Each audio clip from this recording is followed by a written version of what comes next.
and welcome to Cousins Gymnasium here at Tufts University for another NESCAC matchup between your Tufts Jumbos and the Connecticut College Camels. I'm Alex Dobian here on play-by-play. Joining me on color commentary for today's game is Bernie Birnbaum. Yeah, how's it going? Doing well, Bernie. How are you doing? Can't complain. We had a couple snow days this week, but I think the players are here and ready to go. Unfettered by class this week. They should be well rested. Neither team has played since last weekend, so it should be a couple of fresh teams out on the court tonight. That'll be good for Tufts. They're joining us on a relative hot streak compared to their slow start to the season. Despite their loss at Bates during their last contest on Saturday, they come with a 4-game win streak prior to that with 6 of 8 relative. Good evening, ladies and gentlemen. Welcome to we'll start with the national anthem. Well, before we get to that, I'd like to point out that one of the main point scorers for Tufts, Hunter Sabetti, did not practice tonight. He's not in the starting lineup. We're not sure who's going to replace him, but yes, now we have this national anthem.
On the other side of the ball from Tufts, the Connecticut College Camels have had a rough start to the season, losing their last 5. They're currently in last place in NESCAC play as we go to the starting lineups. Number 2, that is Bo McKinley, starting guard for the Connecticut College Camels. There's number 14, Zuri Pavlin, star for the Camels, their leading scorer. Freshman from Narragansett, Rhode Island, number 21. The freshman, Lee Messier, 6'3" freshman from Rhode Island. And a 4 to 6'5" sophomore from Somers, Connecticut, number 22, Colin Pasco. 22, Colin Pasco there. And at a 4 to 6'5" freshman from Lynn, Massachusetts, number 33, Isaiah. And the final starter there for the Camels is going to be Isaiah Robinson. So no surprises there. That's the starting lineup they've been trotting out most nights. Varies slightly day to day, but is the season pretty for the Camels. For your Tufts Jumbos, we'll see who will replace Hunter Sabetti here. First is number 1, Thomas Lappin.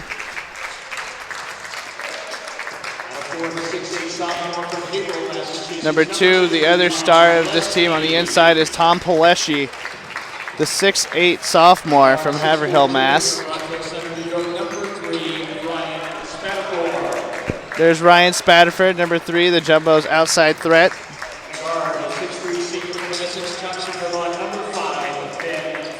Ben Ferris, number 5, the senior.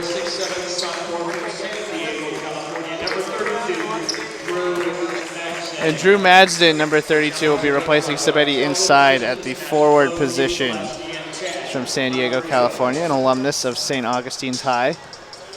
As your NESCAC referees get ready to bring the ball to center court for the tip. So a slightly different lineup for the Jumbos, necessitated by Sabetti's injury, but Lapham hasn't been a starter for the majority of the season either. He has started a couple games recently. His main strength is three-point shooting. He's 50% from behind the arc and just 45.5% overall, so clearly a better three-point shooter. There'll be a couple of other bench players that Tufts will be looking to get involved, including Tariq Smith, Vincent Pace as well, and Stephen Haladina expected to get some action here on the court for the Jumbos as we go to center court for the tip. It'll be Paleshi squaring off against Pavlin, the two titans of the NESCAC.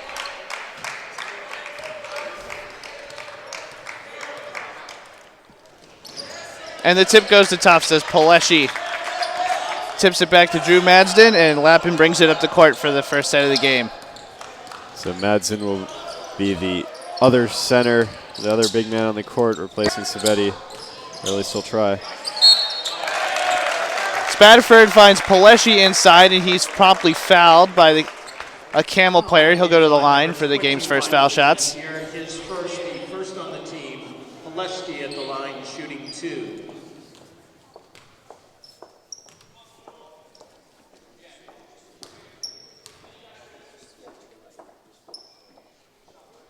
Converts the first, nothing but net. He's just a 63% free throw shooter, but that's pretty much par for the course in the Jumbo team. Not a strong free throw shooting team. And he converts the second as Tufts jumps out to a 2-0 lead and immediately starts the full court press. Pavlin ends up with McKinley's hands. Seeks to penetrate before settling on a half-court offense. It's kicked back to McKinley by Pasco. Pasco finds Pavlin, bounces it back out to the perimeter. Takes a couple of clunks. Tipped around by the players before lining up in Jumbo's hands. Penn College is a team that sort of lives and dies by the three at both ends of the court. Ferris pulls up. It's no good. Referee whistles. They give up a lot of threes and they make a lot of threes. And Number 33, Isaiah Robinson. Jumbo's attempting to get on the board from behind the arc just then. And it'll be Tufts to inbound. Here's Lapham, who finds Spatterford. Takes a couple of dribbles, swings it to Madsden. Winds up in Paleshi's hands. It's no good, but the Jumbos crash the boards. Ben Ferris winding up with the ball, instantly double teamed.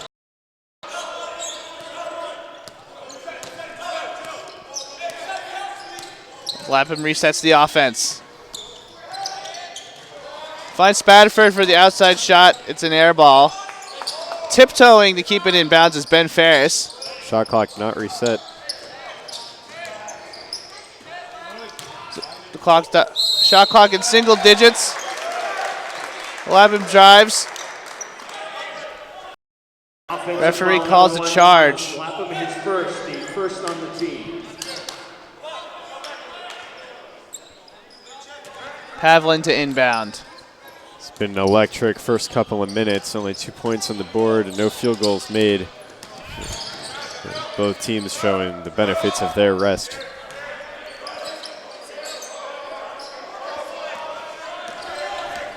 Pasco on the side, brings it towards the middle and passes it back to McKinley. Finds Pasco again, playing a game of catch. Messier, tightly guarded by Madsden, but manages to pass it inside to Isaiah Robinson, who sinks the first field goal of the game to make it a 2-2 contest. Robinson is very consistent for the Camels. Averages over 10 points a game.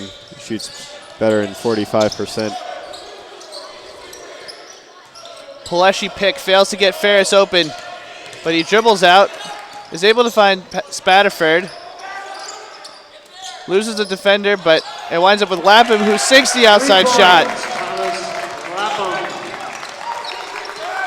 The first three-pointer of the game.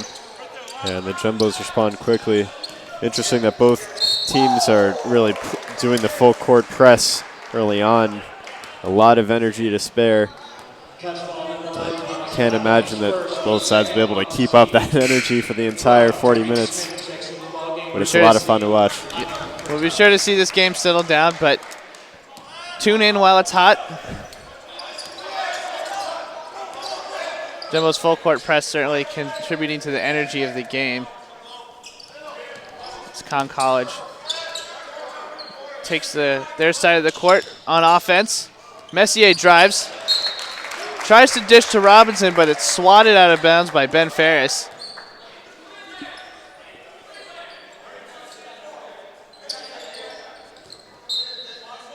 The herd of Camels huddles before inbounding.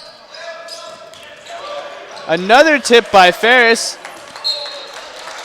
And it'll be a Tufts ball, the inbound going down the court. You'd think they'd learn after the first that they only had to inbounds because Ferris was there, and then he was there immediately. They'll have to develop a strategy for him. Lapham's out already. That's Tariq Smith who dished to Ben Ferris for the corner three. The stat heads are going to love that.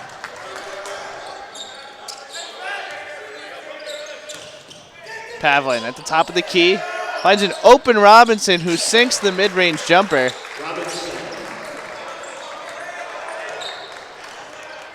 Tariq Smith taking the ball down the court. Robinson with all the points for the Camels so far. Here's Ferris to Paleshi. Bodies the defender. Ferris crashes the board for the layup. And Ferris, one. Ferris making a big impact this game so far. It's a quick 7-point lead for the Jumbos, so 6 pending the free throw. Now some wholesale changes for the Camels. It's McNally and Tanhazy coming in. Another change for Tufts as well as Stefan Duvivier comes in. Spadford heads to the bench as Ferris sinks the free throw. Spoke too early, but it now is a 7-point lead for the Jumbos. Neglecting the full court press on that play, allowing the Camels an easy trip down the court. McKinley head fakes, and he's rejected by Paleshi. Paleshi averages nearly 2 blocks a game. There's one of them. Pavlin is fouled on his way to the hoop by Duvivier. Duvivier, the freshman out of Fort Lauderdale, Florida. Now, out of necessity, the Jumbos will have to go smaller tonight. Hunter Sabetti, who along with Paleshi is the tallest player on the Jumbos team, is sitting. You get a rejection nonetheless from the other big man, Paleshi and Hunter. At 6'8". Pavlin off the mark with the first free throw.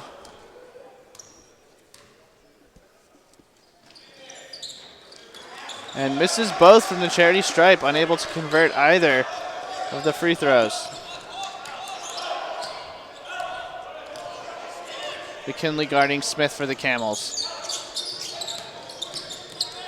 Penetrates a little bit of a sloppy pass to Duvivier, who finds Ferris with the bounce pass to Madsden that doesn't go. Duvivier was wide open. Easy look for 3 if the pass was better.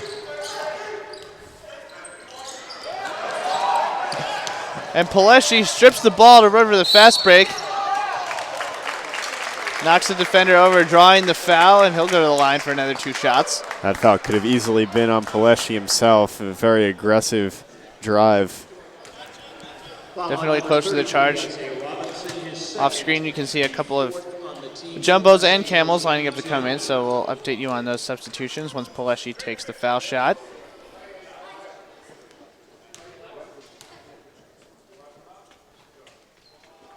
It's another make for Paleshi.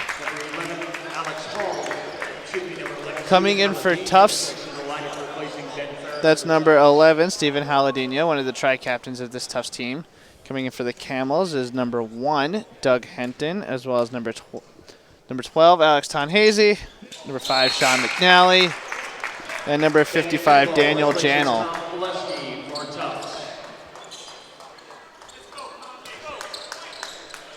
Can't forget Austin Brown as well, the junior center for the Camels from Katona, New York.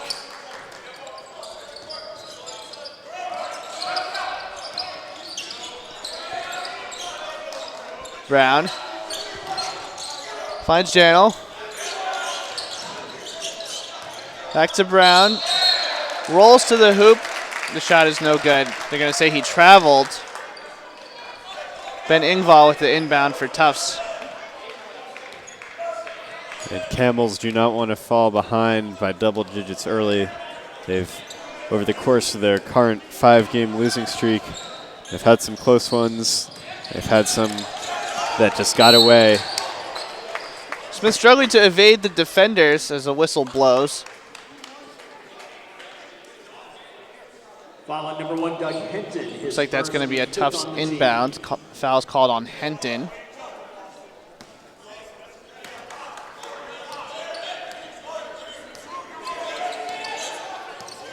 Madsen sets the pick, but it doesn't help Smith get away from the double team.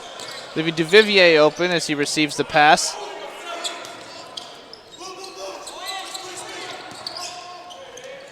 Smith with the open three. It's a bit short, but he's able to catch the ball back. Collects himself and finds the hoop off the backboard. So a timeout taken by Coach Com Sartran for Connecticut College, and Smith just scored the last 2 points. Smith off the bench has been a fabulous point scorer for the Jumbos. In the 2 games to start that 4-game win streak, he had 20 points and 18 points respectively. That was against Middlebury and Amherst. Amherst 25th ranked in the nation, at least at the time. And the Jumbos took him down with a 27-point margin, largely led by Smith scoring. It's already coming through big in this game, which Tufts has zoomed out to a 15-4 lead with a little under 6 minutes in play already registered. Henton takes it down the court for the Camels. McNally back to Henton. Duvivier sticking like glue and switches on to Daniel Janelle.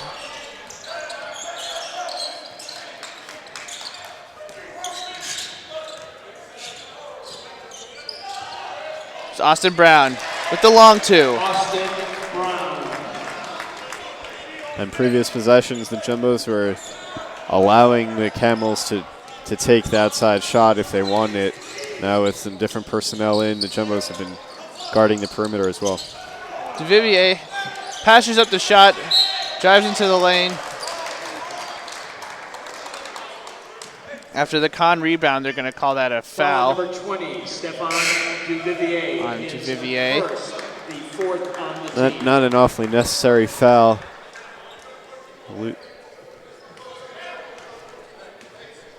Perhaps a little bit of inexperience from the freshman showing. Con College is a team that relies on freshmen as well. A lot of young players, and that'll happen. This program has not seen a lot of success of late, missing the past 3 NESCAC tournaments. And so, I haven't followed the Con College team aggressively in that time span. My guess is that the older players grow frustrated with the lack of success, giving way to the younger freshmen and sophomores, and that's my best guess as to why they have such a young team. On that last play, Alex Hall drove to the hoop and was fouled before Paleshi showed a little Kevin Garnett move with the block before it went in the hoop, and again blocks it. This time it counts. Tufts gets the ball back. Scrambled down the court before deciding to opt for a slower pace of play. Ben Engvall with the 3. The mark. A couple of tips lined up in, again, Alex Hall's hands for Con College. Wow. Paleshi swat forced Hall to alter his shot. It went wild, resulting in a bit of a dash for the ball between the 2 teams. Jump ball with the possession arrow going to Con. Ball. Dayton making something out of nothing. That was not a rebound that every player goes after so aggressively. Pavlin double team, dishes out. And it's Austin Brown with another long 2, showing a little bit of ability to back up away from the basket.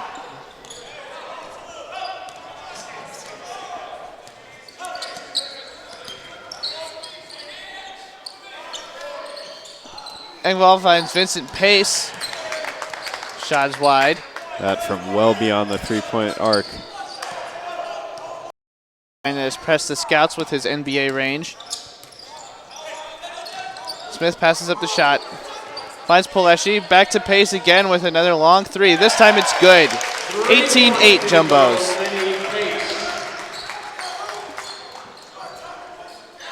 Hall to Pavlin. To McNally. Back to Pavlin. Here's Austin Brown.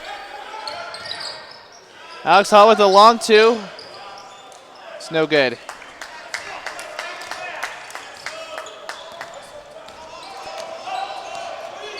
Smith brings the Jumbos back down the court for another possession. Pace finds Smith. Carbon copy of the last play with the dish inside to Poleshi. This time goes off of his foot. Offensive foul number 2, Tom Poleski, his first. Correction, that was an offensive foul on Poleshi, actually. And with him, it's pretty much flip of a coin. He plays so aggressively, drives so forcefully that it's often seems to be just at the whim of the zebra which way it's going to go at any given play. Zebras are fickle creatures. That they are. Bit of a long two from Lee Messier, who follows his shot but can't get the rebound. You know, earlier in the morning before Sabetti knew he wasn't going to play, there's a 3 misses for Dayton. I asked him, you know, what are the keys to the game, and he said that they have some good rebounders and that the Jumbos are going to need to box out and pull down the boards if they want to win this game. That's been evident. Good. That's going to be an and one for the Camels.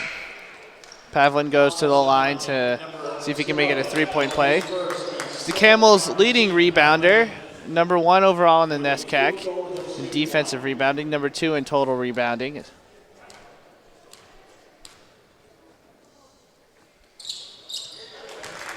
And the lefty sinks the foul shot. Gotta love a southpaw. And a southpaw, so.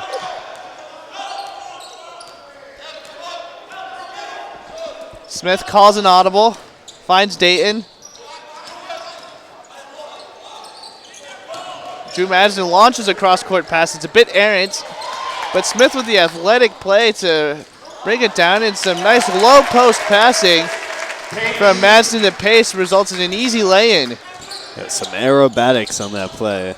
Didn't come for an air show.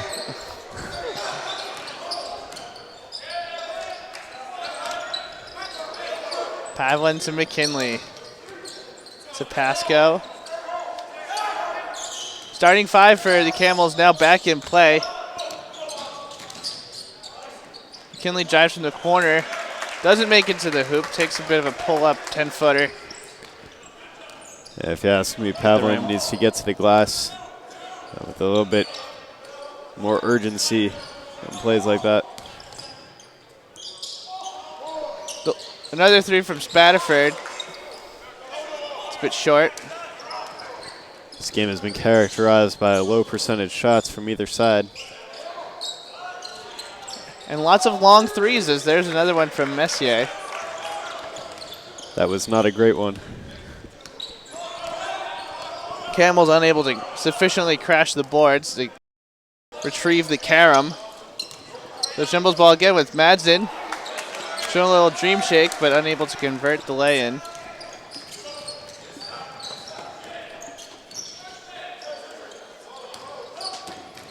Pavlin finds a cutting Pasco who is fouled. Camels showing a little bit of a talent at moving without the ball there.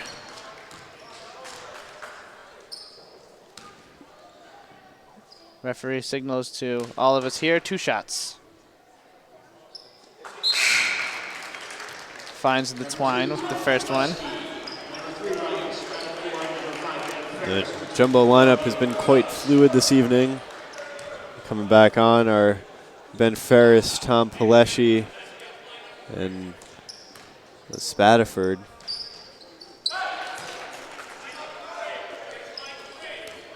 Another successful foul shot. Makes it a 7-point game. Camels able to pull within a couple of points of the Jumbos. They once trailed by 11 earlier in this contest.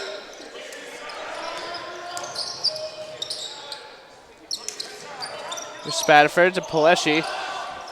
And McKinley very pesky, very close to a steal. Camels leave Smith open for a 3. It's no good. Neither is the Spadaford putback, which was rejected by a Camel hand, perhaps hoof. Pasco is fouled on his way up to the hoop. Yeah, someone was throwing elbows on that play. I thought it was Pasco, but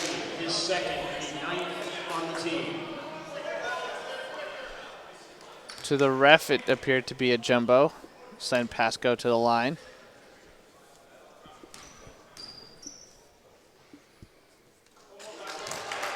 Automatic. 3 for 3 so far from the line for Pasco in this contest.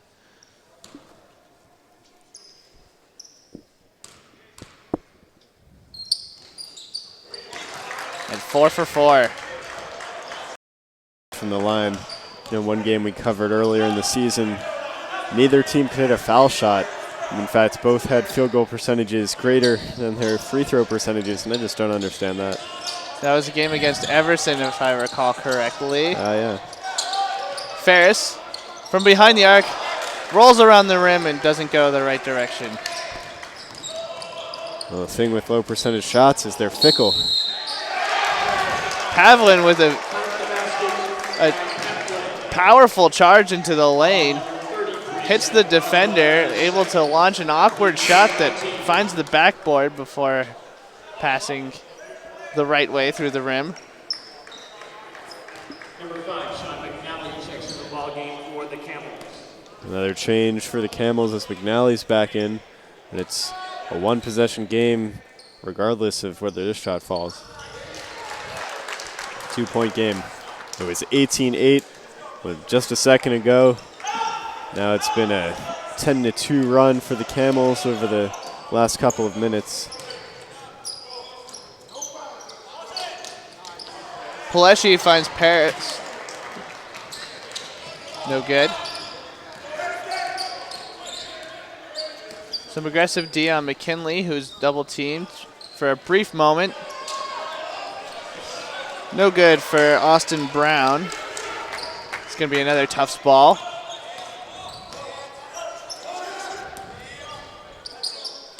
Smith finds Dayton, back to Smith.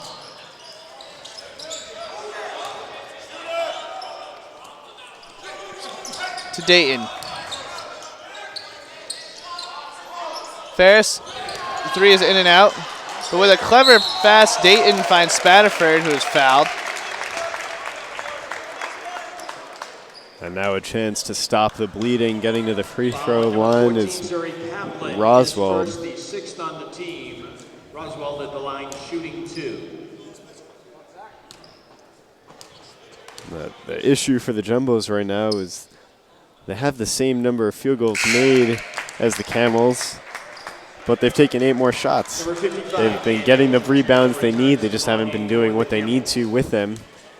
And they lead by now 3 points, but have not been able to follow through on second opportunities. Mix of strong defense by the Camels and poor shot selection by the Jumbos has left them with only a 3-point cushion as Spadaford makes a nice swipe. And then Ferris finds Spadaford in the corner. It's no good, but Ferris grabs the rebound and puts it up for an and 1. Following number 5, Sean McNally, his first, 7th on the team. Then Engel returns to the lineup, replacing Zach Roswell for Tufts. So Engvall back in the game and some points off a drive. You mentioned some poor shot selection. Well, in particular, the Jumbos are 3 of 14 from 3, which is well below their average. I also mentioned earlier that the Camels tend to live and die by the 3, but having missed 2 long balls tonight, they've adapted and shied away, opting for some long 2s instead, and those have hit. You wonder if their offenses have been settling for 3-pointers instead of looking for more penetration. I wonder if the absence of Sabetti is leading to a change in style and not for the better. Number 12, Alex Tarnese checks back in the lineup for Connecticut. In any case, Janel is last to touch the ball before it heads out of bounds. Ferris hits Tariq Smith, who with a sneaky drive between 2 defenders is fouled. Foul is on number 12, Alex Tarnese. That's Tanese with the foul. For those of you who can hear the PA announcer, you might have already known that.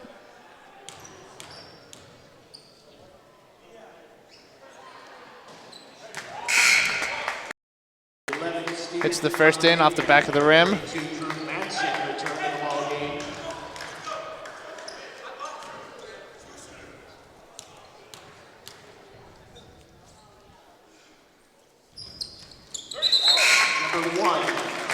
The Jumbos are back to an 8-point lead as Thomas Lapham enters the game for the Jumbos. Flurry of substitutions here. Messier and Robinson rejoining their fellow Camels on the court.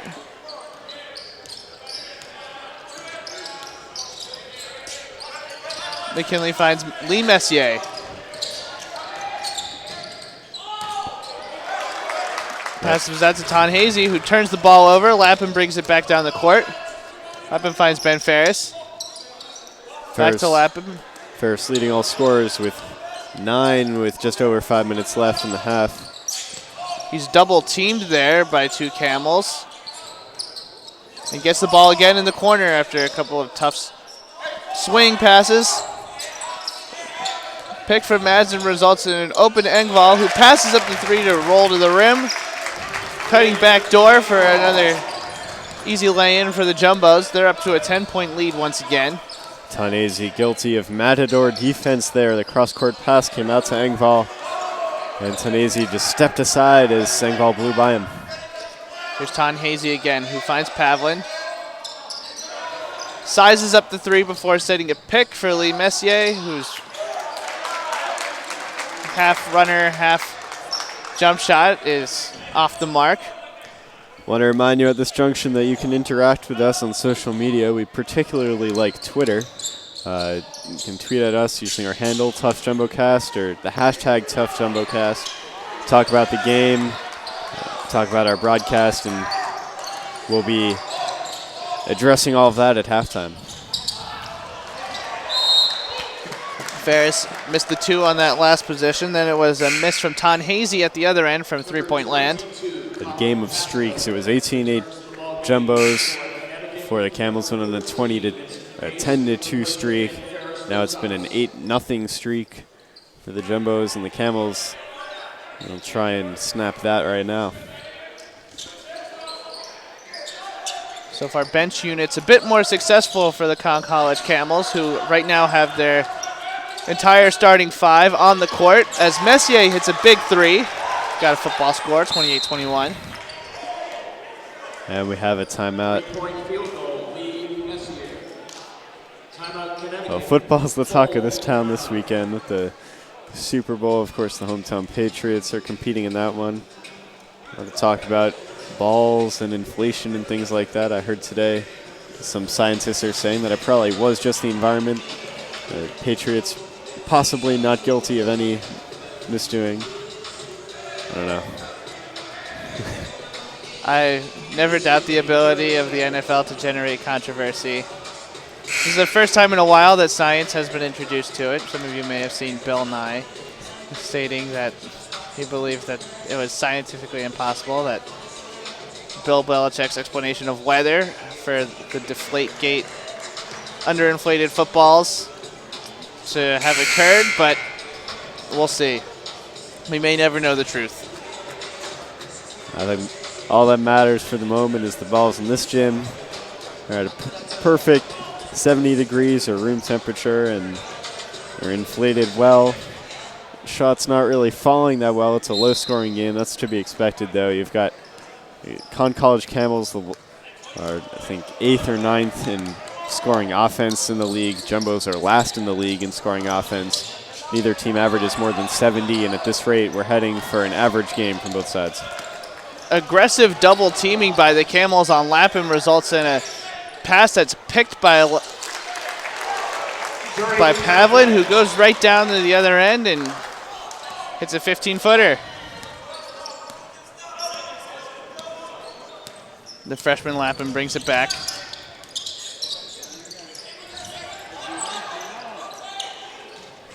They're really targeting him, this Camels defense, as he is able to find Vincent Pace. The ball ends up from Engvall to Madsden, who is able to make the lay-in from close proximity. That's the kind of play they can usually rely on Sabetti or Paleshi to do, but Robinson finds Messier. It's McKinley to Pasco to Pavlin to McKinley.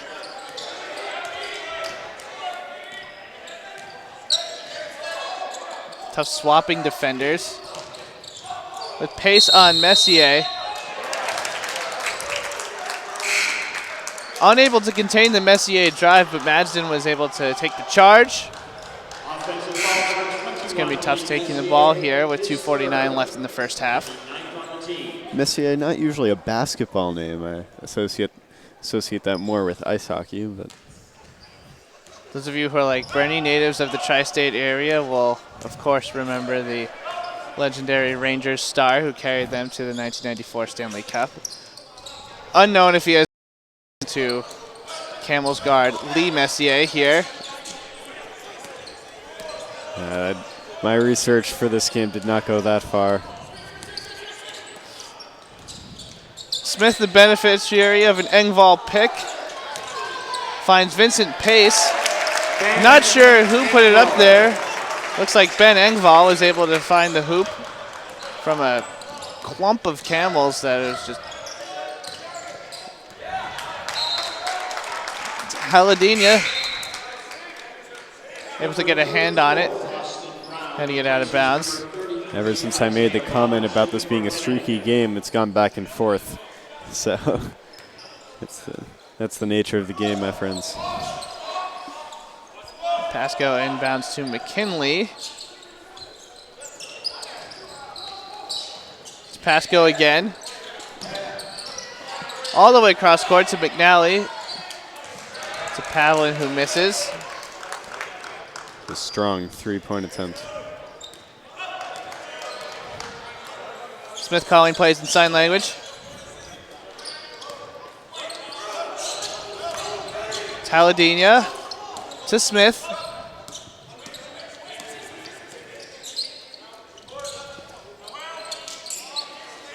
Taladina to Madsden inside to a cutting Engvall, who rotates around to the corner but unable to find the three. McKinley ducking under a Haladina attempt to play defense before seeing his pass tipped off a Tufts player out of bounds. There's just a general lack of presence for both teams under the basket. There's no big men that they can just swing it to. Dunk comes from Pavlin. Pavlin rocks the rim there on the putback. His cousin's gymnasium does not see too many dunks.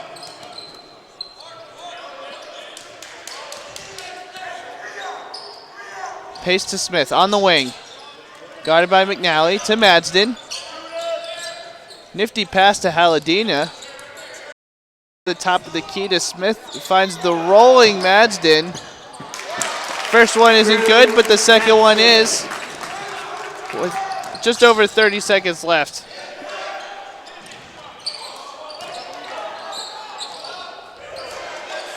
There was about a 2-second difference between the shot and game clock. That's evaporated with that Camel shot. Tufts is going to have the last possession of this first half. Sort of an interesting first half it's been. It's Haladina. They're going to want to shoot. Smith. The long three is to end the half is no good. We're going to go into halftime with Tufts 34, Conn College 25. An unconvincing effort on that last play. It was Smith just kind of chilling with the ball, not really looking for any opportunities besides the long three, and he had plenty of time. So, as Alex, as you said, 34-25 at halftime. Stay tuned for the halftime show. I'll be here alongside probably Alex. You want to do the halftime show? Yeah, I can do the halftime All show. right, so Alex and I will be back in a second with the halftime show. And if you've been sending us tweets or want to interact with us, just send them in now, and we'll be back in a few minutes. Signing off for the next, several hundred seconds or so.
Welcome back to the JumboCast halftime show. I'm Bernie Birnbaum, your host, alongside Alex Jobian, who's our play-by-play commentator tonight.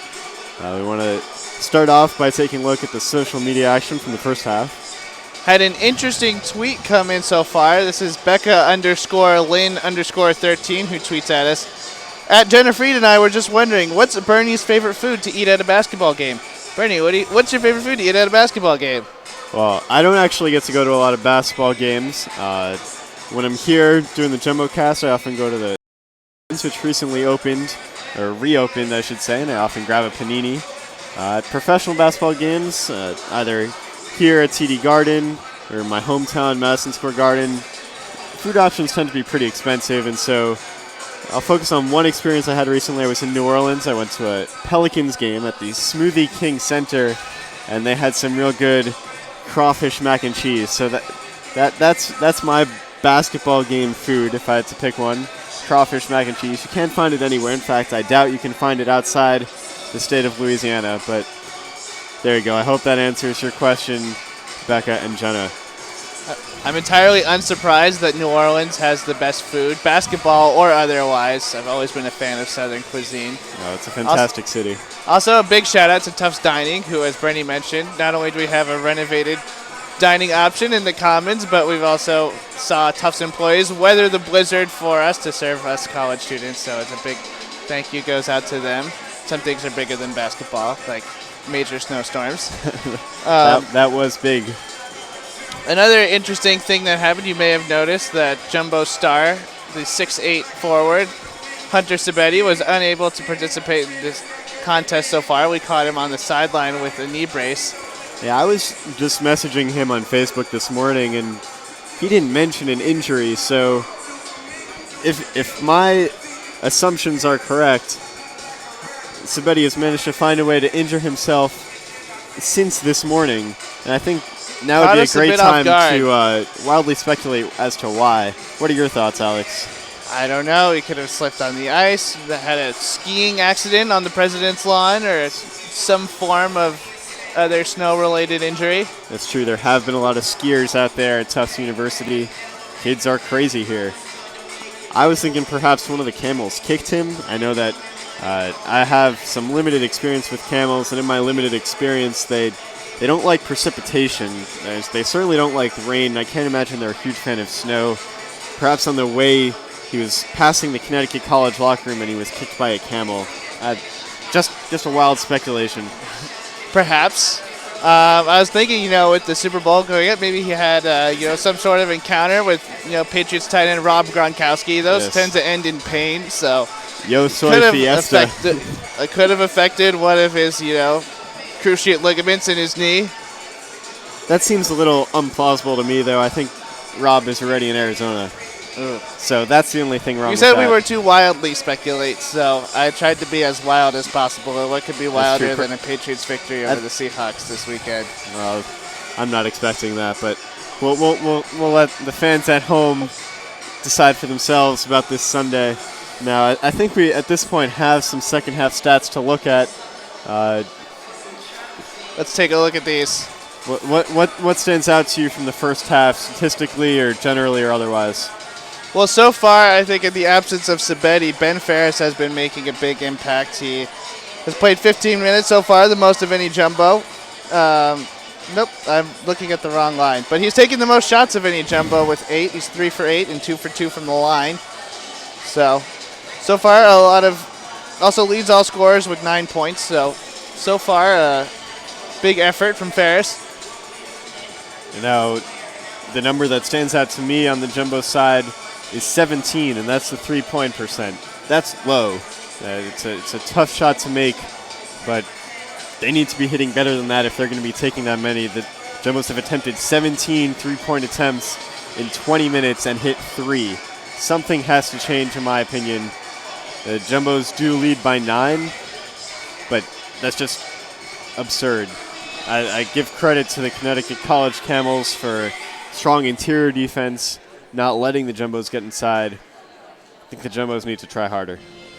On the other side of the ball for the College Camels, you've seen Zuri Pavlin having a big day so far. He's got 10 first half points. He's 4 for 5 from the field. He's notched a couple of free throws as well. So he leads all scorers with 10 points, the only one in double digits so far. So one to keep an eye on for the second half. Now, what do you think needs to happen for the Camels to make a comeback, make this a close one, send it to overtime? Well, so far they haven't been doing too poorly. They've been able to, contest shots on defense. They've been able to find Pavlin. I think they need a little more support from their other scorers. So far, Bo McKinley has played 16 minutes but hasn't been able to hit a single shot. More of that. They also seem to, have some measure of streakiness, maybe a bit more consistency could, especially from some of their, non-regular players, could help them find a closer lead to Tufts. And as far as the Jumbos are concerned, 9-point lead is certainly not safe, not against any of these NESCAC schools. Despite being 0-4 in NESCAC, the Camels are 7-9 overall, just showing that just the toughness of the NESCAC. So the Jumbos can't feel safe yet. They're going to need to keep doing the things that have been going well for them. They're 9 of 10 from the stripe. That's big. It's well above their average. If they can continue to make fouling a poor option for the Camels, the Jumbos will be successful there. And one thing that I'm secretly, well, it's not going to be a secret in a second, but what I'm kind of hoping for is I want to see a little overtime. Camels have played a couple overtime games. Overtime loss to Middlebury was the third loss in their recent streak, but earlier in the season, in their third game, they went to Yeshiva in my hometown in Manhattan, played to a triple overtime win. So, I don't know. I don't have big plans tonight. I'd love to stick around. We're always here glad to see more basketball. Bonus action always a requisite for us. We love the game. We're not here so we just don't get fined. So I'm not about getting fined though. No, we're here for the love of the game and the broadcast. So we've got about 3 minutes left until the resumption of action. Until then, for Bernie Birnbaum, I'm Alex Dobian. We'll be right back.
And we're back here with time winding down until halftime in the beginning of the second half. We're here for a resumption of basketball. If you didn't catch our halftime show, I'm Alex Dobian. This is Bernie Birnbaum. Hope you've gotten a chance to re-ready your popcorn and soda for another entertaining half of basketball. Bernie, what are the keys to the second half of this game, do you think? Well, it's been a very defensive game so far, and you can see it in the shooting percentages of these teams. Jumbo's averaged 44% from the field, just 31.4 tonight. Camels averaged 40%, just 36 tonight. It's going to be a low-scoring game, and the team that can keep their head in it and not make mistakes. And we're back with a Tufts possession that saw Lapham with an incisive pass to Madsden that couldn't be controlled, and Pileshi misses it too. Conn College brings it down. Lee Messier in the corner. Bit of a clanker. And cleaning up on the boards was Spadaford. A very nice pass to the corner, just shot could not hit. Several Tufts players in motion as Lapham finds first half star Ben Ferris. Madsden finds Lapham, who swings it around again to Ferris.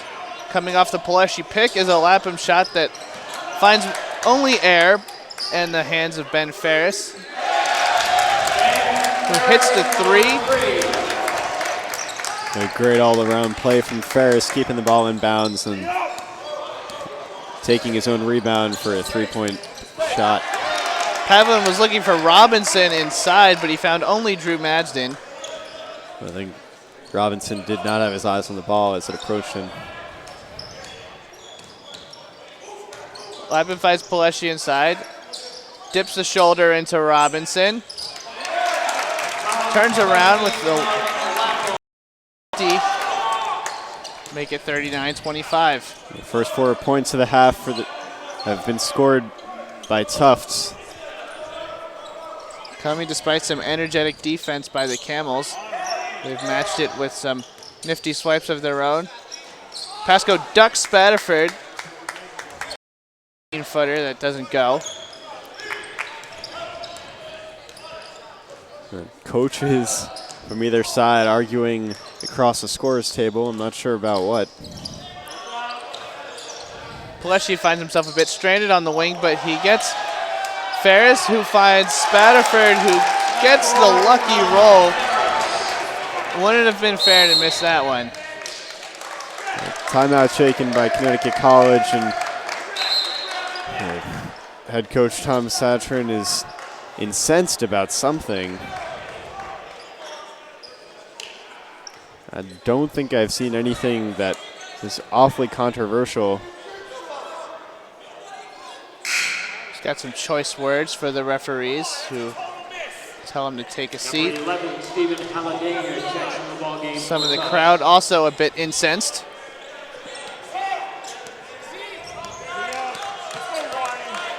McKinley with the ball. I'm not sure exactly what led to this outburst, but I'll keep my eye on the actions of the referees and try and discern exactly what's got Coach so upset.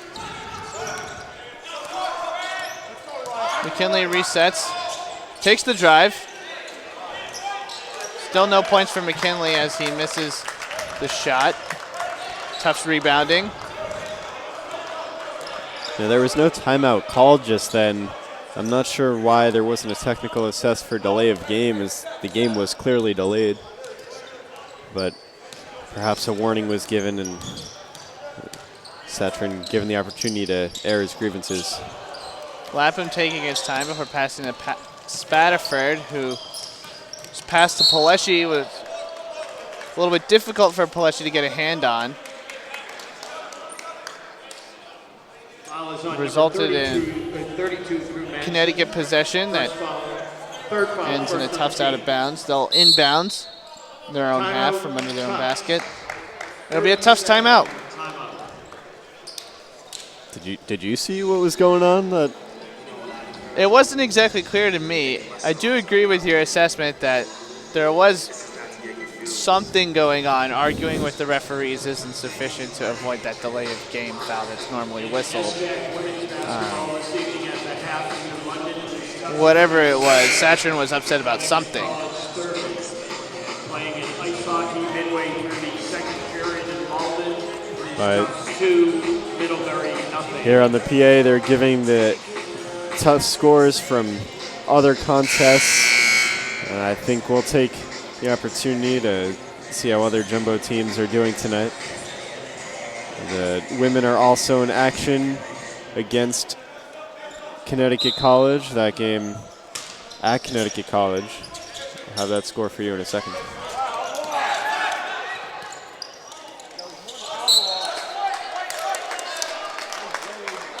After a couple of Tufts hands on the inbound, Spatterford tries to pass it inbounds and does so off of a Connecticut player to retain possession. As I was saying, Tufts Jumbo's women's basketball team lead Connecticut College 43-33 with a little over 15 minutes left at similar junction. Men's hockey team is leading Middlebury 1-0 at the end of the first. Smith finds Engvall, who despite the well wishes of the Tufts bench, who uniformly stood up as Engvall released the shot, was no good. Ends up in and out of bounds and a Tufts ball. It's going to be Vincent Pace to inbound.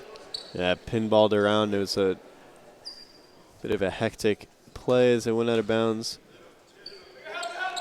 The zebra made it, but it's not making things any better for the Connecticut College coach. Try saying that 3 times fast. Connecticut College coach. Pace finds Smith. It's Pace on the wing. Ben Engvall. His pass to Madsden was obstructed by a Camel hoof. Yeah, Pavlin was all over that. And Pace with the big steal. It goes up for the slam. Puts it in the hoop like jam. Might want to take a little caution regarding some of the excessive celebration. If this was the NFL, he would have been flagged for that. But I guess when you're a Tufts basketball player, you take those opportunities when you can get them. These NESCAC referees not keeping as strong of a handle on the game as the draconian NFL referees do. Still raising the ire of the Connecticut coaching staff for reasons that remain unknown to us. Tweet us your thoughts if you have any ideas of what may have provoked the... Here's a replay from just a second ago. That shows Spatterford making the heads-up play to pass the ball off of a Connecticut College player out of bounds. Retain the Jumbo's possession. And a look at the out-of-town scoreboard in NESCAC men's basketball. Bates trails Wesleyan 41-38 at home in the second period. Bowdoin is ahead of Trinity by 6, 45-39. And Middlebury is getting crushed by Williams. That scores 51-35. And Amherst is 21-point lead on Colby.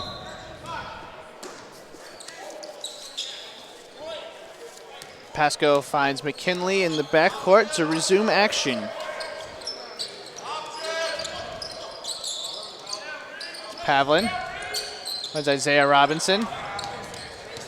Back to Pasco, who's spied on by 2 Tufts defenders. And Ben Engvall with a big block on Lee Messier, who was rolling to the hoop. They get tangled.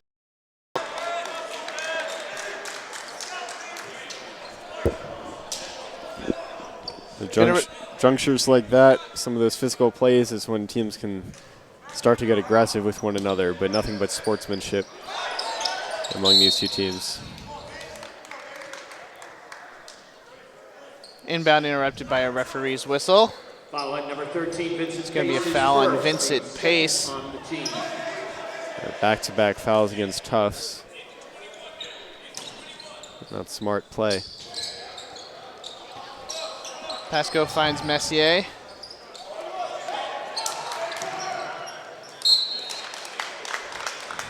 Ball winds up out of bounds off of a Tufts player, following the pass by Robinson. The stop and play allows Vivier to come back in for the Jumbos. Pace will get a rest.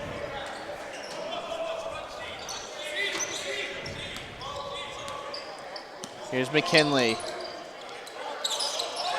Pavlin. Finds Messier for Messier for the three-pointer.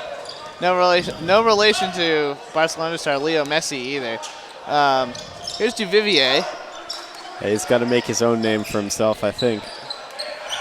Haladino with the three. It's golden. Gonna make it a 46-28 point lead for the Tufts Jumbos. Before the three on their previous possession, Conn College hadn't scored in the second half. Have now scored on back-to-back possessions as McKinley hit the two. Pavlin responds with a competent two-pointer. I misspoke. Vivier to Paleshi, finds an open Tariq Smith on the perimeter. Haladina drives. Smith thinks about it. Passes back to Haladina, a couple of cross-court passes, and it's another big three-pointer from the inner city by Stephen Haladina, who also swipes the long outlet pass and hits another pull-up three-pointer.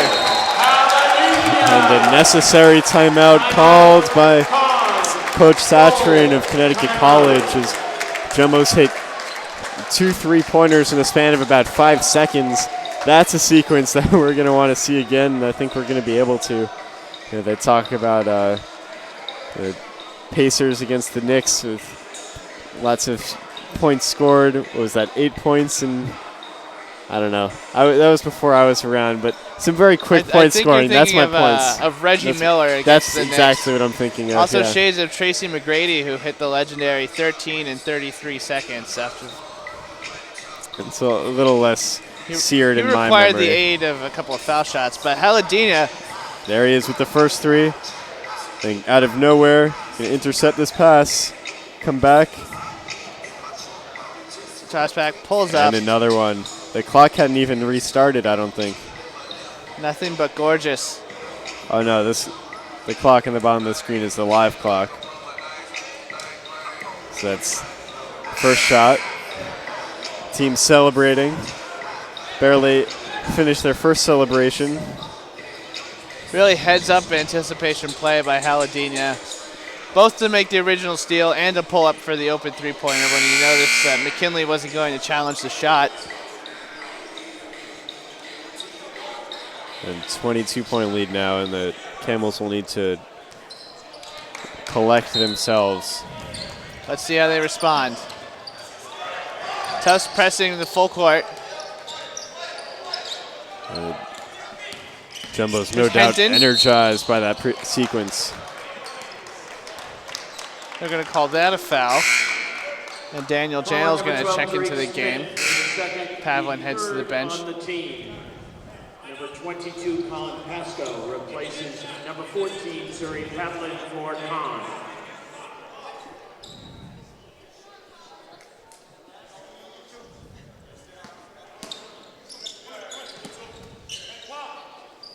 The Jumbo's contesting even the inbounds pass now. The 22-point lead, they want to shut it down now so they can look ahead to the game against Wesleyan tomorrow. Big man Janel's trapped at the top of the key for a little while. Eventually the ball winds up in Sean McNally's hands.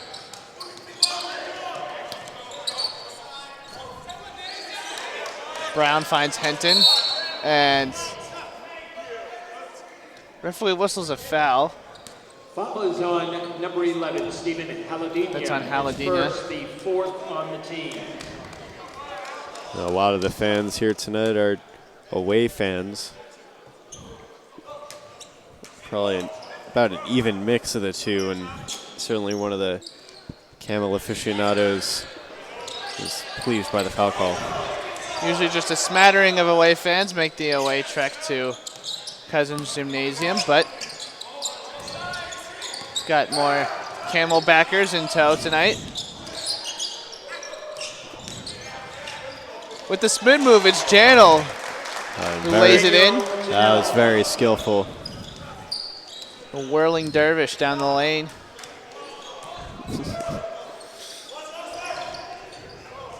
Here's DeVivier. Finds Haladina. They're content to pass it back and forth between them. Tariq Smith, head fakes. Lots of cross-court passes here for the Jumbos, but it seems to be working for them. They're down in the shot clock now. Somebody's got to take a shot. It's Engvall and a new shot clock.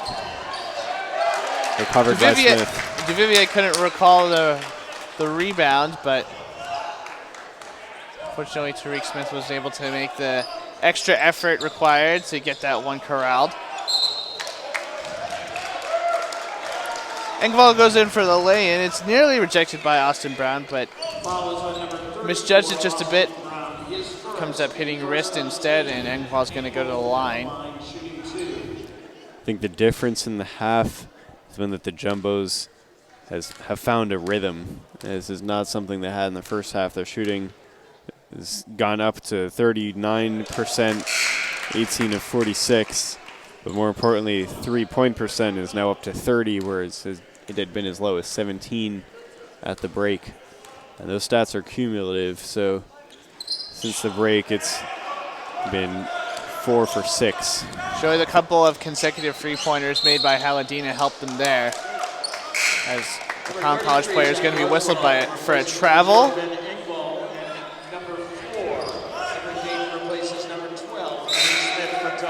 Zach Roswald and Everett Dayton are going to check back into the game for Tufts.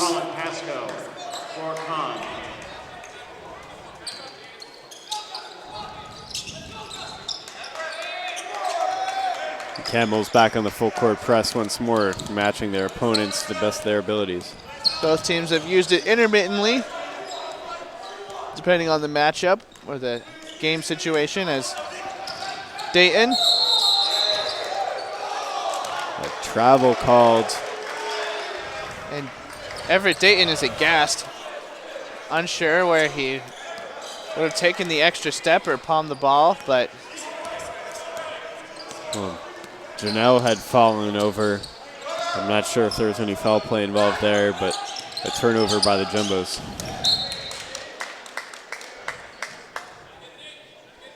And Dayton able to lay a finger on that ball, forcing it out of bounds. McNally to inbound to Henton.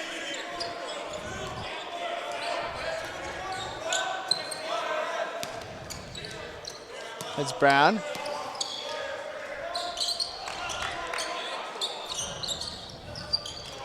Henton with the drive and dish. Followed up with a three-pointer after receiving the ball from Justin Bell, who I believe is in the game for the first time. Henton endured a little bit of contact after the shot.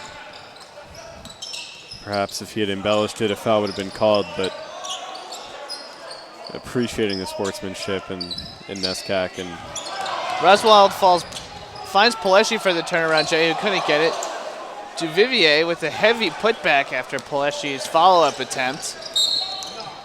It's no good. Gonna get another referee whistle. DeVivier just stepped right in the way of Henton. Easy call. Jumbo's up to 5 fouls, not even halfway through the period, so the Camels may benefit from some free throws in the end game. Madsen back in the game for Paleshi. And Coach Sheldon may start distributing the minutes to bench players that don't see a lot of time. A 21-point lead is not insurmountable, but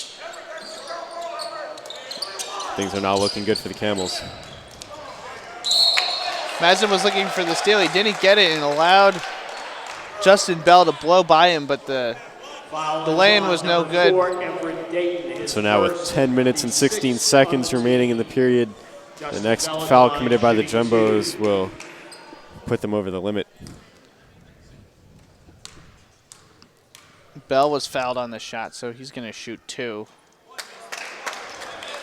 A little long with the first one. It hits the intersection of metal and glass. Overcompensates on the second one. He's going to be 0 for 2 from the charity stripe. I just don't understand that, especially once you've had one shot and you get it wrong. He's a junior, no doubt played basketball for a significant part of his life. Not that I could hit 2 free throws in a row, but I'm not a basketball player. I don't know. We've definitely seen some more egregious examples at far higher levels of basketball. That's true. That leading to hack-a-shack. Perhaps the Jumbos will want to hack-a-shack if they know that some of these Camels can't hit frees. The alley-oop attempt for the reverse layup by Madsden is off the mark as Henton brings it back to the other side, hits the runner. So back to within 19. For any team trying to make a comeback, it's nice to cross those big boundaries. 20 points, 10 points, before you know it, it's a close game again. The backdoor cut by Ferris results in a really simple layup.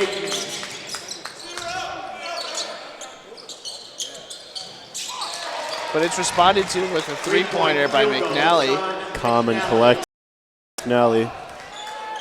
Both teams trading jabs, picking up the pace a little bit. 9 minutes left in the second half. Duvivier head fakes, rolls, tries to make it off the glass, doesn't get it. The Ferris pass is swatted by Daniel Janel, but it only winds up in the hands of Zach Roswald. Madsden pick. Dayton's three-pointer is off the mark. Oh, and they're going to call that. They say Aaron Henson palmed the ball. It's going to be a tough possession as they're going to swap out all 5 players. Going to go back to their starting 5 with the exception of Ben Enval, who is in for Drew Madsden. I think this is just a matter of resting players. I don't think Coach Sheldon is upset with them in any way. One particular Knicks game that I attended, the coach removed all 5 starters just a couple minutes into the game to show his displeasure. That's not the case right now as another 3-point shot is hit. That was Spadford on the 3, and on the other end, that was Aaron Henton with the drive. Tufts player was whistled for the foul. That was Tariq Smith. Camels are now set to do another wholesale lineup change of their own. All 5 players going to switch in at the next opportunity. Another missed free throw, and I'm not sure if that's emblematic of a lack of focus or what causes a player to miss a free throw. And both teams average at about 70%. You'd expect to hit at least 1 per go, and that's what just happened now. Henton went 1 for 2. It's going to make it 58-38. Camels actually 83% free throw shooting on the night, but it's the Camels at 54%. I'm constantly amazed. Smith lowers his head there, but Pavlin is going to be whistled for the foul. Bit more aggressive defense from these Camels. He tried to sell it himself, sprawling backwards a little bit after the contact. The Zebras are not going to give him an Oscar for that one. McKinley finds Paleshi to Spadford. Rolls, doesn't get the bounce off of the backboard, but Ben Engvall finds the rebound and the putback. Ben Engvall, who, like his Connecticut College counterpart Sean McNally, an alumnus of Choate Rosemary Hall. It's going to be a foul there. The 8th on the team. Pavlin at the line. On Engvall. Shooting 2. Pavlin goes to the line.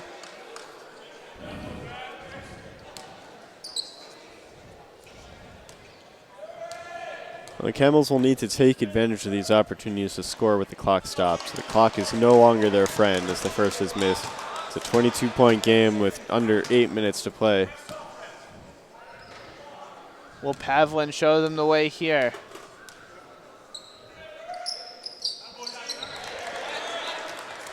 He makes it to cut it to 3 touchdowns, 21 points, separating the Camels and Jumbos. Where's your Russell Wilson now, though?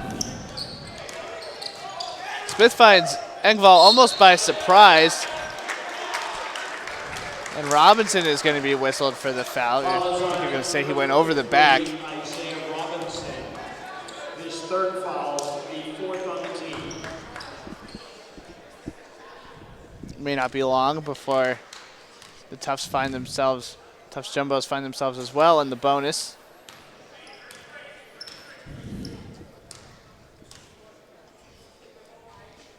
This does not have the look of a game that's going to deteriorate into foul shots and slowing down the end game. I think it's too out of hand for that. If it were a closer game, I'd assume that the Camels were looking to give their fouls now so that they could force some free throws when they needed them, but Engvall made the 2nd shot there. Put a bit more distance between them. Messier can't find the 3.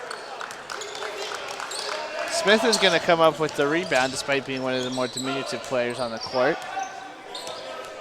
Certainly the smallest player challenging for that ball, but sometimes the low center of gravity helps. well, if there's one area that has led to the Tufts domination tonight, and it hasn't been an all-around dominating effort, the score is so large, and that's because the rebounding margin for the Jumbos is plus 11. It's being able to get those second chance opportunities and not let the Camels do so. On offensive rebounds, Jumbos have 18, Camels have 7. And so though the Jumbos are shooting worse percentage-wise, they've been able to take 20 more shots than their opponents.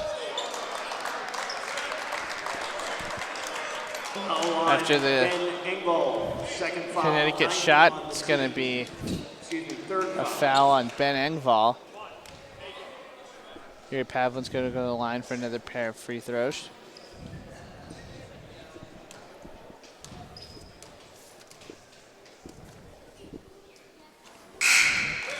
The +1 in the FTM column for Pavlin.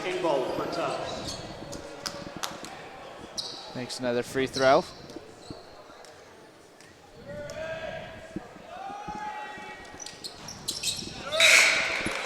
Couple of bounces result in another free throw made. Number 14, Missouri Pavlin for Connecticut. He's going to be promptly subbed out of the game.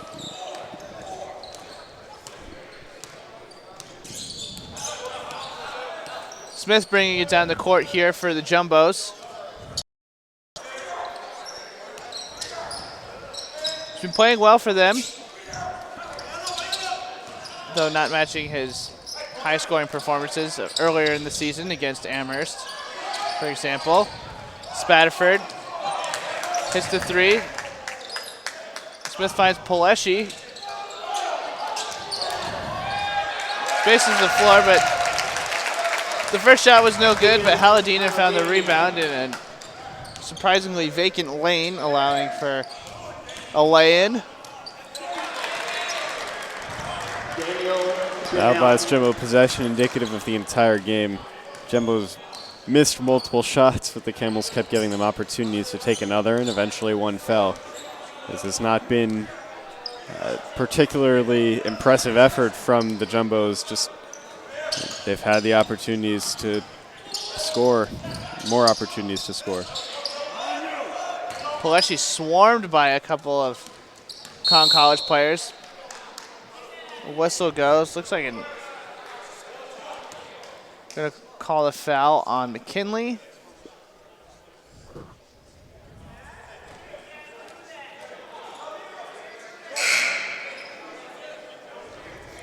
Looked like he had his elbow going a little high.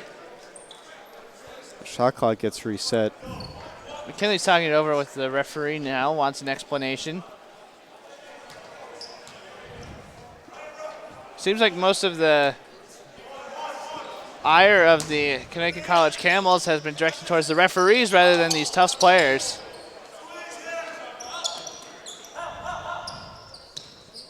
Frustrated with a couple of calls that have gone against them.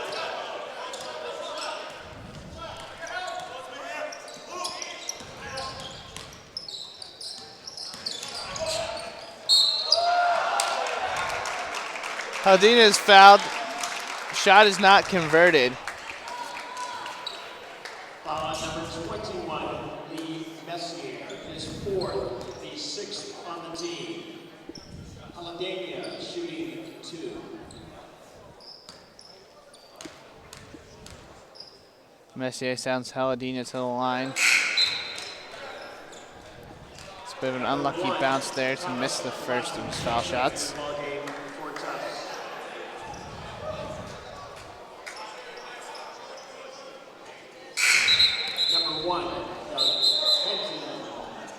That's no basket as the substitutions are still being made.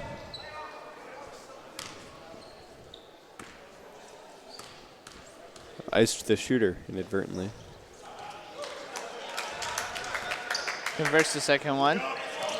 Both coaches still going with their normal rotations. The deep bench players still not seeing action despite the lack of suspense from the last 5 minutes. It's now a 20-point game without layup. Now he catches and shoots in one motion to find the basket.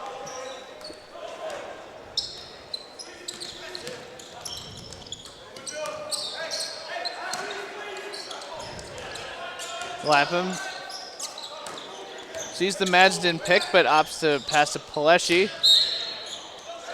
Going to be whistled for a travel, I believe. I think he was fouled before the shot, so the shot didn't count. It's the team limit for Connecticut College and 1-1.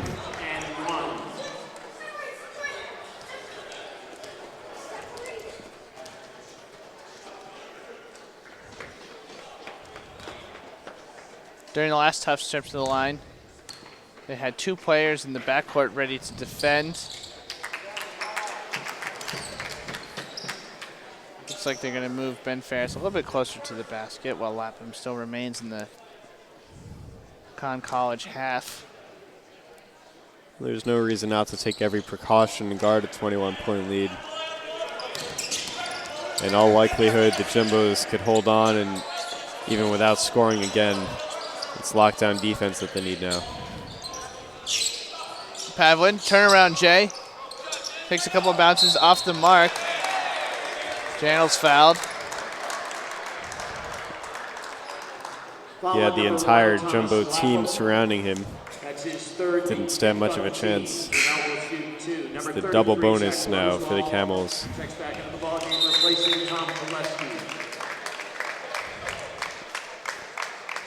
Paleshi trying to sub out a little before he's actually allowed to. He's just going to relax in the corner of the court off screen. Now Paleshi leaves the court. Sinks the first. In comes Roswald.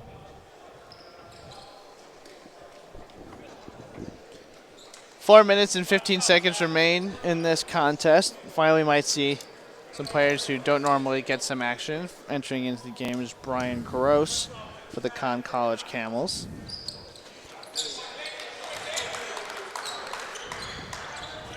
(66-47) here. Lapham brings it down the court. Staying a little leisurely in contrast to his opposite number. Roswald is attacked virtually by two Camel defenders. Nasty slip there for Gross. Ball's going to go out of bounds. It'll be Tufts action if we get one of the squeegee girls to wipe up some of the sweat. I'm usually impressed, and I am tonight, about the effort that continues to go into these games once the outcome is all but decided. It's a 19-point game with 4 minutes. You know, it's still doable. So, but the second game of a NESCAC weekend doubleheader coming up for both teams.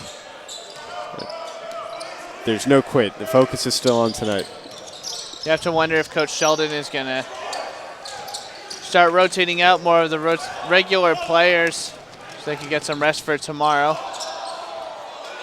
Well, all of a sudden it's a 17-point game and the Camels chipping away. The alley-oop for Pavlin was no good, but the follow-up by Janelle was off the backboard and in.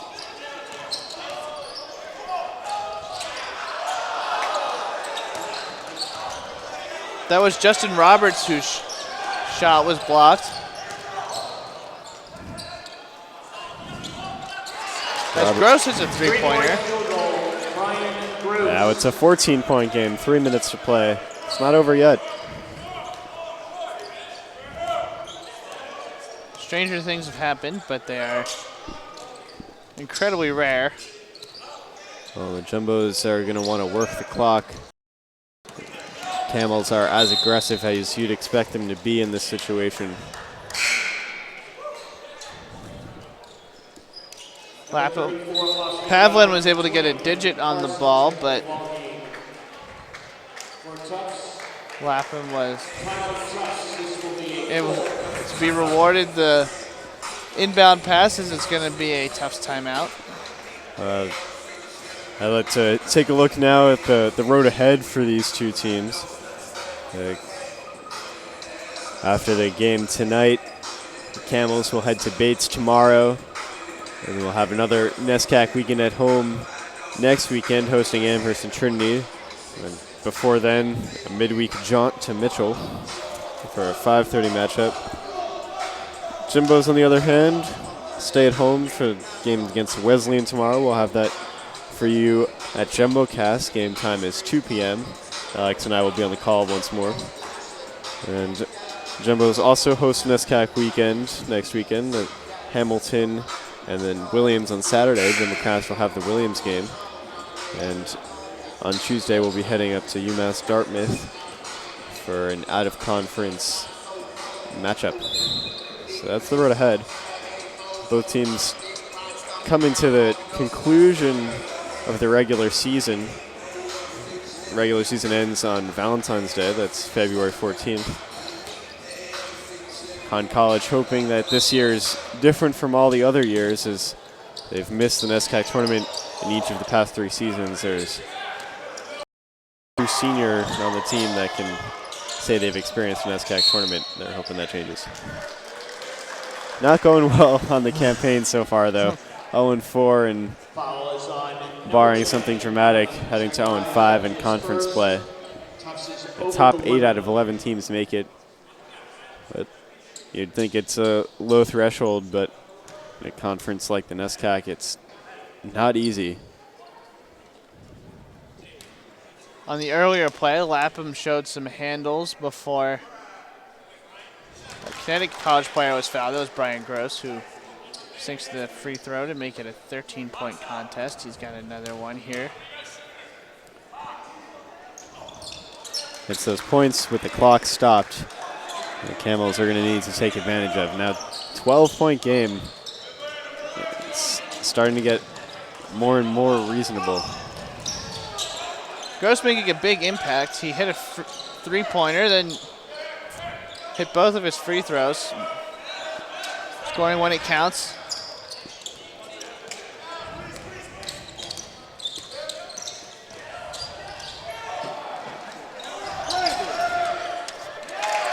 And finally, some points for the Jumbos. They hadn't hit in a long time. A 14-point game. 2 minutes to play. Camels pushing the pace. And slightly airball there from Daniel Channel. And each new possession for the Jumbos is 35 seconds they can take off the clock. And unless Camels start fouling, it doesn't look like they intend to do so. So that layup followed by an airball, probably the dagger. So read Thomas McLean to Adam Zakaria.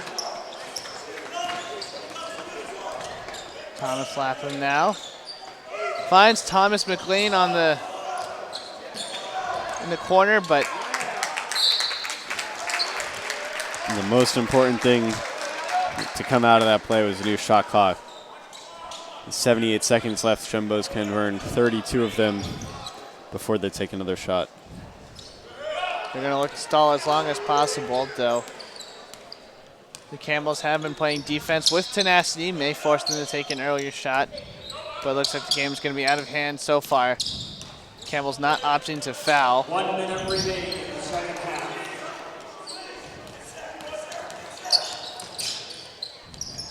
I've been taking many dribbles before finding Roswald, whose shot is off the mark. Gross, not willing to quit on this game, gets the rebound, finds Henton, who finds Pavlin, who is fouled.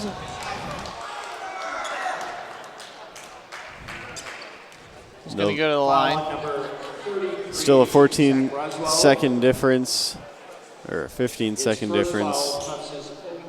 Well, now with the foul, just 5. That's mean the shot clock in the game clock.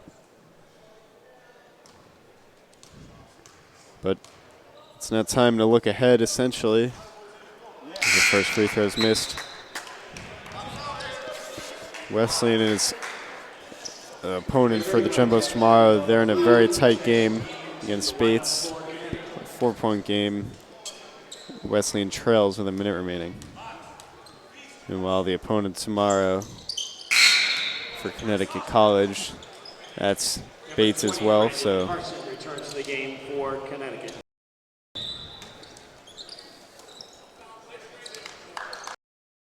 well, the long-term concerns for the Jumbo, of course, is the injury to Sabetti. We joked about it at halftime. We honestly don't know the nature of it, but his leg from ankle to mid-thigh is in a cast, or not a cast, some sort of a brace. Unclear exactly how long he'll be out. Jumbos will want to get him back at least in time for the tournament, because that's the icing on the cake. Zakaria launched a 3 there. This one will certainly going to be the final nail in the coffin here. A little over 8 seconds left. Brian Gross made a lay-in. And it's dribbled out. Tufts is going to walk it off. So a convincing 14-point win for the Jumbos. For most of the second half, it was not as close as that scoreline would indicate. It really was less of a contest after the second half, where Tufts was able to pull away post-halftime. The difference is that Jumbo started shooting again. The shooting percentage trailed off in the second half, but or later in the second half, but Connecticut College shot a full 8% better than the Jumbos and hit 4 fewer shots. The difference was rebounding. The Jumbos had many more opportunities to take shots. Hit 22 of 62 compared to 18 of 42 for the Camels, and that's the difference tonight. Well, we'll be back in action tomorrow, starting at 2 for the contest between Tufts and Wesleyan, another NESCAC duel. So until then, it's Bernie Birnbaum and Alex Dobian. Your final score today, Tufts 71, College Camels 57.